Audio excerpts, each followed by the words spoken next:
Hello, and welcome back to our weekly Hallowoods Q&A live stream. Thank you so much for tuning in, not only to the show itself, but also to these little Q&As or live streams or bonus events. Always nice to see you. For anyone who is watching in the present day here in the chat, feel free to, I think you have to be on the YouTube side of it, but you can drop questions in the chat. Any of those that show up during the stream, we will get to during the stream. If you are a patron folk, then as usual, we have a couple questions in the patron ask box, which you can access on Patreon. And those questions can be asked weeks in advance, and they have not that it's ever mattered, but they have priority in the question answering. We have never been so burdened for questions, though, that we haven't had time to get to everybody's. That said, other than that, if you're watching in the very far future, well, there's probably another Q&A that you can submit questions to sometime in advance. But for the moment, let us begin. So, starting with the week for the Hallowoods, this has essentially been, now that we're getting into, I think, a pretty good groove working on season 4, the production pace has been remarkably more relaxed than it was for season 3, and I think that's going to be a lot easier to manage consistently, which is good, because in addition to making Hallowoods season 4, there's a number of spin-off projects and side hustles that I would like to work on for the show. And so it's good to have the show in a place where it's getting managed easily week to week, and then there's energy and time to work on other stuff in advance. So over this last week has really been kind of laying groundwork for what the next couple Hallowoods projects will look like. So I have a couple of things now beginning to get outlined or plotted. And hopefully, we'll kind of start chipping away on work on those over this next week. In addition to that, 100 Eyes in the Dark is still, sort of back on the publishing industry's desk. So as much as I would love to give sort of more progress updates on that first Hallowoods tie-in novel, we'll get those when we get those. In the meantime, it's kind of time to start working on the next novel. And so that's really what I'll be kicking off over this next week, and really working on the writing for that concurrent with the production for season 4. I think at least by the end of the summer, it would be excellent to have a first draft outlined for Never Stop Dreaming, the Lady Ethel Mallory's in-universe autobiography, which I think would be a really fun book to work on. So that said, I'll be sort of tinkering away on that over the next many weeks to come, I'm sure, at the same time that Halloween season 4 is running out. Beanie says, got jump scared by you in Woe Begone episode 107 today. Yes, I have popped up a couple of times in Woe Begone. Apparently I've become something of a recurring character. So they keep inviting me back for sort of like small appearances from Shadow, I think. But it's a fun show to guest on. And I also really enjoy the other half of my partnership there, Chance, I think, because he might be voiced by an actor that I've worked with in Department of Variance as well. So it's funny in the audio drama circle where you cross paths a little bit. I also can't stop appearing next to Harlan Guthrie in shows. Both the fact that I've guested on his Invictus stream multiple times. He plays Dashiell Spade in season 3 and season 2, I think, over here in the Hallowoods. Yeah. Where does Dashiell first appear? Not sure. One of those two. And then lastly, we both appeared together in the same weird little cult family in Old Gods of Appalachia. So it's funny where you bump into people when you get into the audio drama sphere. Beanie in the chat says, I swear there are only like 10 different actors in the podcast community and they all just swap around. They do completely. Especially those that are also showrunners often like sort of pop up in other places. And even in season 4 here, with the auditor showing up in these intro sequences, this is Jimmy Yamaguchi, the extremely talented fella, but he also plays in the Silt verses. And so we've had a number of people like kind of surprised to hear, that same actor pop up in this show as well. But I also do enjoy, when possible, bringing in other people from these other shows or from these corners of the podcast sphere, because I like the interconnectedness that there is. And it's also fun to work with people that you've already worked with before in some capacity, or like to both have been in one show and then, bring them in. Because I'm not sure that we ever appear like side by side in a scene, but that was one of the reasons I reached out to Jimmy, was that I also appear several times in, I think, the last season or two of the Silververses. I think possibly as something like 2 or 3 different characters, but yeah. And I'm very stoked as the Silververses nears its completion. There's definitely at least 1 or 2 more spots I pop up. I think that's I really look forward to being out there on the air, recording with them for this big finale. Essentially, was a lot of fun. Probably one of the most fun voice parts I've had, the privilege to get to guest voice when it comes to the podcast scene. So we do have a couple questions in the ask box, and we'll get to those. And then if there are any in the chat, feel free to drop them in. So I missed a question last week from Lizard. Lizard says, you've said in past that the seasons are in sets of 3, and the seasons all have titles. Hallowed Hello, Hallowed Journey, etc. So do the sets of 3 have titles as well? So I will be clear. The seasons do not themselves have titles. My Spotify playlists for those seasons have titles. So I think for season 1, because I have a Spotify writing playlist for each Hallowoods season, and I've shared these on Tumblr or casually 1 or 2 places. It's not really official listening by any means, but just as a fun thing to share. So I think the title for the first was A Hallowed Hello. The road trip season 2 was Hallowed Journey. Season 3 was A Hallowed Quest, and season 4's writing playlist has been A Hallowed Age. But these are not like the official titles of the seasons themselves. These are just fun playlists that I make for myself and for sort of the vibe while I'm writing the show. So that said, what's also being referred to here is that I do plan seasons in sets of 3, and so seasons 1, 2, and 3 all kind of have a I can't say from the writer perspective if it's cohesive, but there is an arc that was intended over those 3 seasons, and in some ways, I think the really it cuts off a little soon in season 3, and here in season 4, we're still sort of riding out the waves of what that arc culminated in. But that said, there is kind of a vision of 3 arcs or 3 seasons combined into one story. That was the first 3 seasons. And then for seasons 4, 5, 6, there is a similar thing where, we're kind of starting threads here in season 4 that we'll be exploring over the next 2 easily. And, it's all, I think, fairly interconnected and all. There's a lot that we're carrying here in season 4 that is just all the proceeds from the past seasons. It's not a fresh start completely, but it is kind of the mark of a new age for the story, or a new period for the story to explore and play with. So that said, no, there's not really like a playlist name for the full set of 3, but they are a little bit, each one is like rooted in the same atmosphere a little bit. There was definitely kind of a unifying theme, a general like feel or direction that we were shooting for with seasons 1 through 3.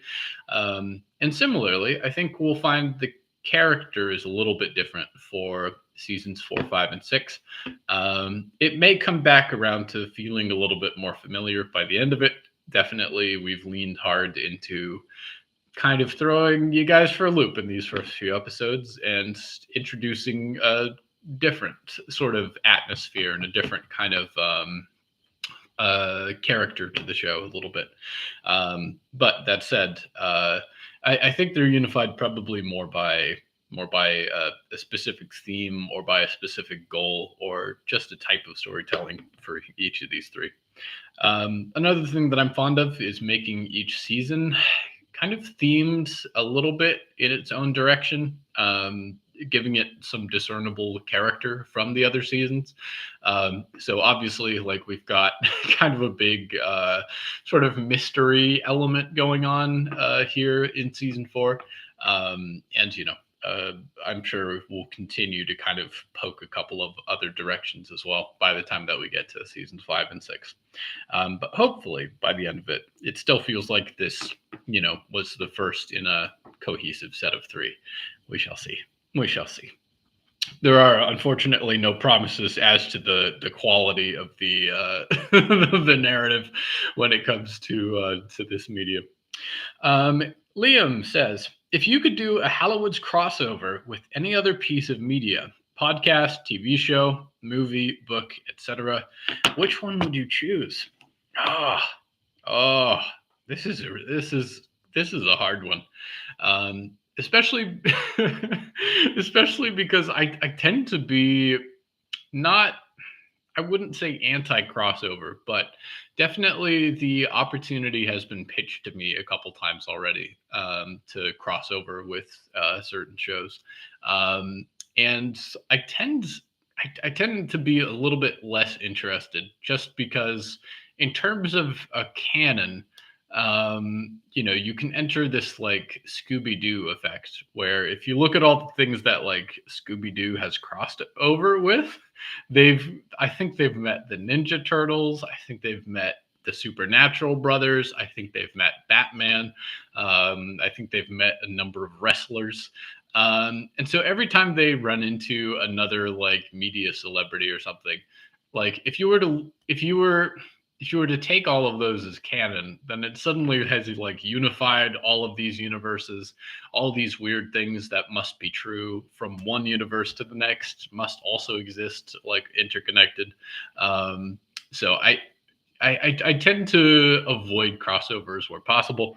That said,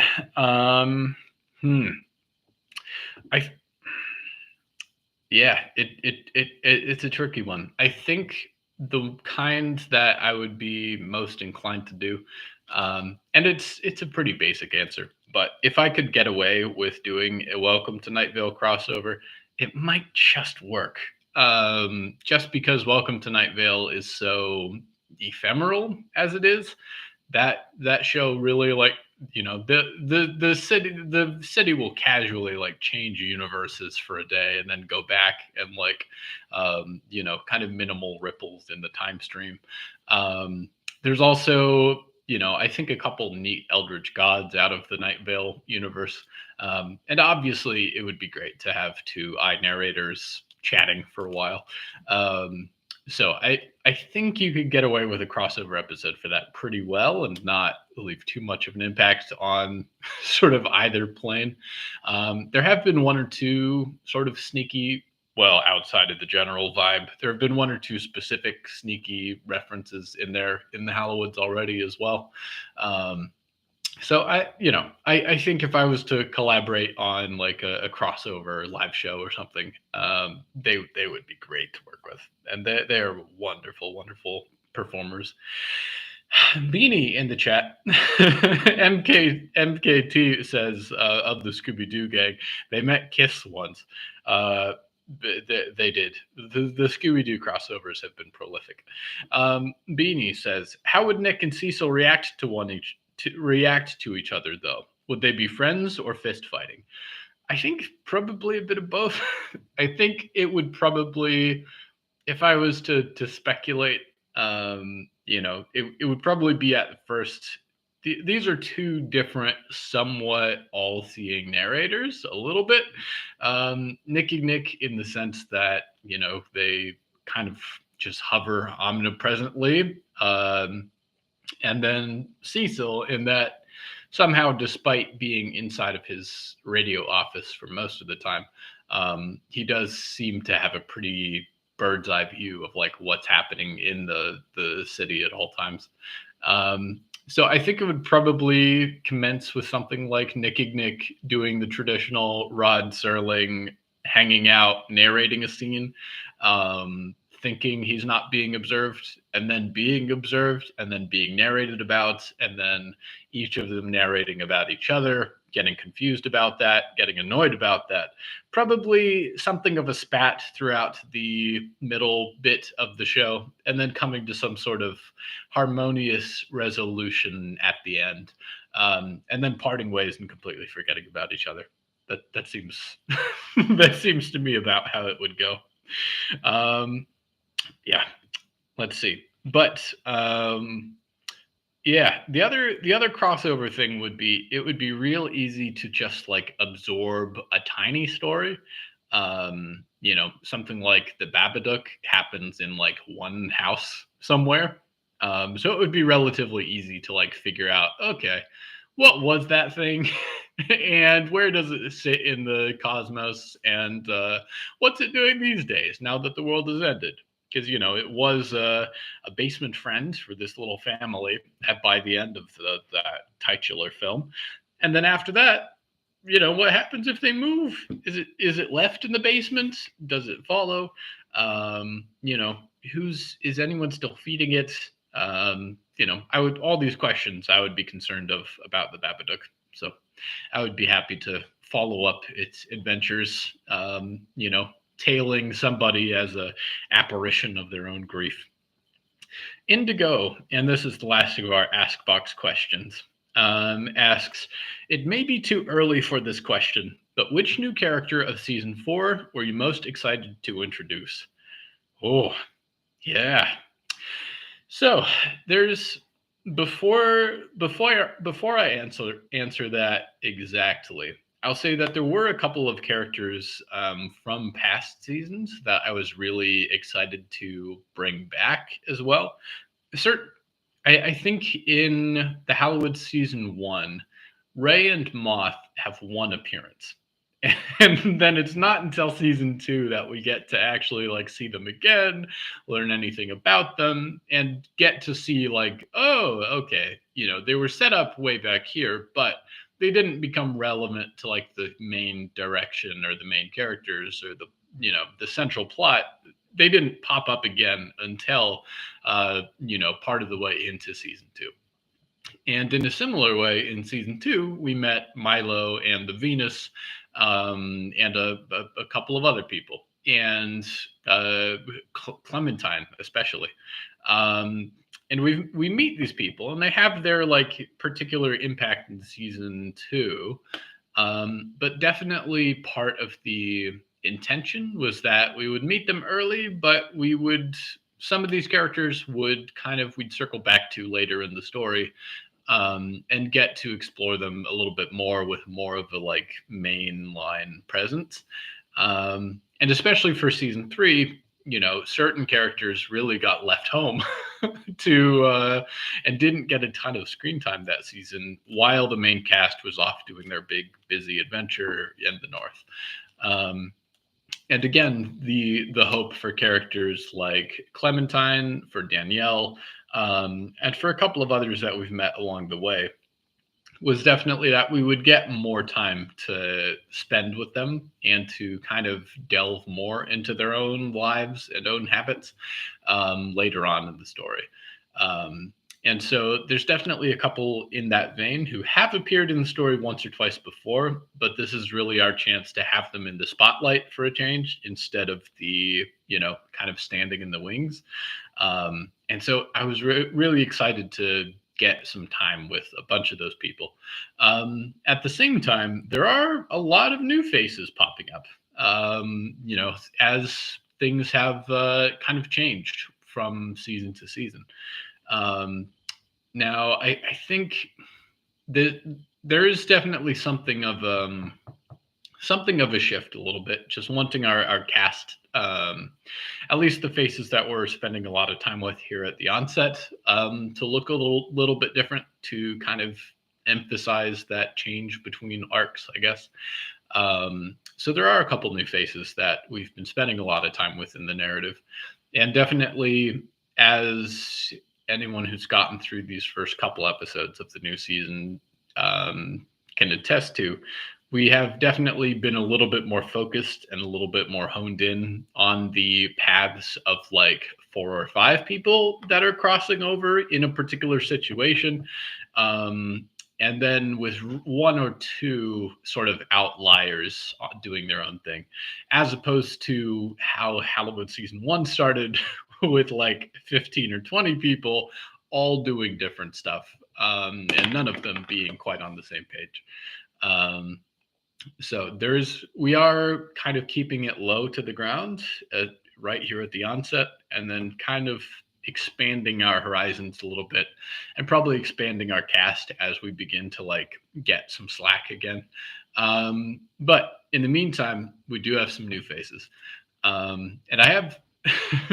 I don't think it can be shared yet, but once all these people have been introduced, then I'll have a little bit more freedom. But I had like a big sheet of drawings of just new characters entering the season this time around. Certain character concepts I wanted to explore. I think out of the list, I think the 2 new characters I'm most excited about, definitely Shelby is one of them. She's a neat character, and I'm very very fond of her, both in kind of where she's starting out now, and then kind of the path that she's charting over the course of this season. I think is going to put her in a very interesting place. Um, and I have a lot of fun with her perspective and her sort of personal eccentricities. Yeah, she'll be fun to spend more time with as time goes on. And I think the other, although we've seen very, very little of him yet, but there is a certain character whose name has not been spilled, who wears a pig mask and is a little bit of a foreboding fellow. And so this is a character that I was I think one of the earliest images for what exactly we were going to bring that was new to the table in season 4. And that character was definitely one of them. So I was very excited to bring him on board.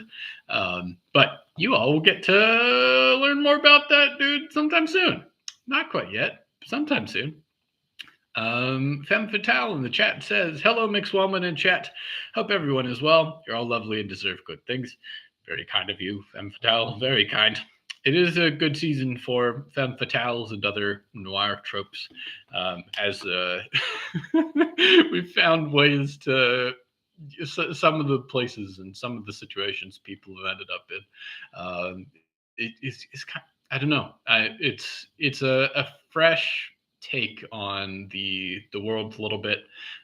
People have ended up in unexpected places, and it's been a lot of fun to try and figure out over the period of time between these 2 seasons what people have ended up doing, how the scout post / scout city itself has changed, and sort of how people are adjusting to the new environment and what kind of things they would get up to in that gap. And also what sort of personal histories evolve, how relationships would have changed over that time. There's been a lot of fun to explore on the writing side, and as a result, there's a lot of material that you guys are sort of having to explore on the listening side as well. Let's see. I believe that wraps it up for our Ask Box questions. So yeah, at this point, we are really just chipping ahead with new season 4 episodes. That is probably the most like visible projects that you guys will see on the outside. Even as I get underway on novel planning for whatever book follows 100 Eyes in the Dark, it will just be I imagine I'll be working on it for a good couple of months before there's a lot to share about it. And certainly I'll have some details to line up as to what exactly, whether it's a viable follow up book or not. But if anyone gets news, you will be the first to hear about it, I am sure. Other than that, that might wrap up our stream for today. So thank you so much as always for tuning in to season 3. Or season 4 at this point. I'm very stoked to keep bringing you more of this show and the next episodes that are coming out. I definitely have had a lot of fun in the editing room with. So I hope you enjoy them as to listening as much as I've enjoyed making them. In the meantime, please enjoy your weeks, and I will catch you for another Q&A stream in the near future. See you, everybody. Toodles.